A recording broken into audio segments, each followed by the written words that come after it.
Aura and welcome to AUT After Hours. Tonight on the show, it couldn't get any sweeter because after a lifetime of searching for Sugarman, we finally have mythical folk legend Rodriguez in the studio.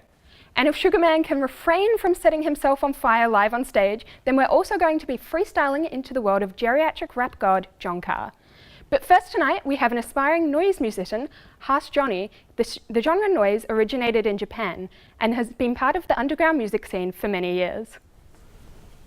So, Harsh Johnny, glad for you to come to the studio. Pleasure to be here. Great. You're here. What do you think about the Laneway 2019 lineup for New Zealand? Oh, well, I think it's bloody excellent. They've Great. got some awesome acts on there from like the rap legend Denzel Curry, punk superstars Parquet Courts, and in the big headliner Florence the Machine. That's a big one. Yeah, I'm really looking forward to seeing that myself. Yeah. What do you think? How do you think this festival compares to other nationwide and international festivals? Like, how do you think we're doing in terms of catering for our New Zealand audience and diverse music taste? Well, I think it's real good actually. Like a lot of these bands you wouldn't ever see come to New Zealand by themselves on their own solo tour, and perhaps if they did, they might not be able to like bring in the whole audience that they want. So maybe that like ends up like leaving the promoter like no money and the band doesn't get paid too well. Yeah. You know, so like when they bring it for Laneway, that means they're going to be guaranteed an audience. There are going to be people there, maybe fans or people who haven't heard them before. They can find the new music there. Yeah. It's just great. And that's great. And new music, noise musician. That's your noise musician. Yeah, Sorry, that's coming up on the scene. Do you think that type of genre should be given more exposure during festivals like Laneway? Yeah, I do actually. Yeah, because like the genre itself is very underground, and the people who contribute to this genre might not be able to like. They finance their whole life. Well, they make money off their music.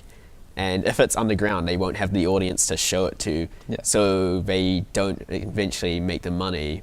But not that music's always just made just for the money. Maybe people just do it because they love it, like myself.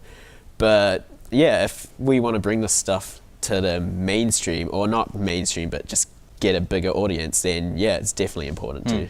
And are you concerned about being a customer yourself of buying tickets and festivals? What do you think about the prices of Laneway and underground festivals, like the price comparison and managing being an artist in today's world? Oh, so yeah, Laneway price, that is definitely hefty. It's going up every year, I've noticed. But when you've got like decent bands like Florence and the Machine, who obviously would have costed a lot to book, then I guess it does justify the price. But like underground shows, they're never gonna cost more than $50 perhaps. Depends which underground show you're going to, really. Exactly.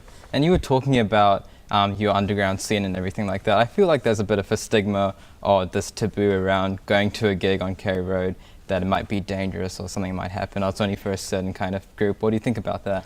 Well, I think I don't want to say this exactly, but I think you're putting yourself in danger any show you go to. If like, there's always going to be some drunk idiot there, maybe swinging a few fists, or just in general, like just classic concert dangers, you know. Cool. Like, so I think just everyone's looking out for each other. Cool. Thanks for that, Johnny. Appreciate it. Oh, no problem.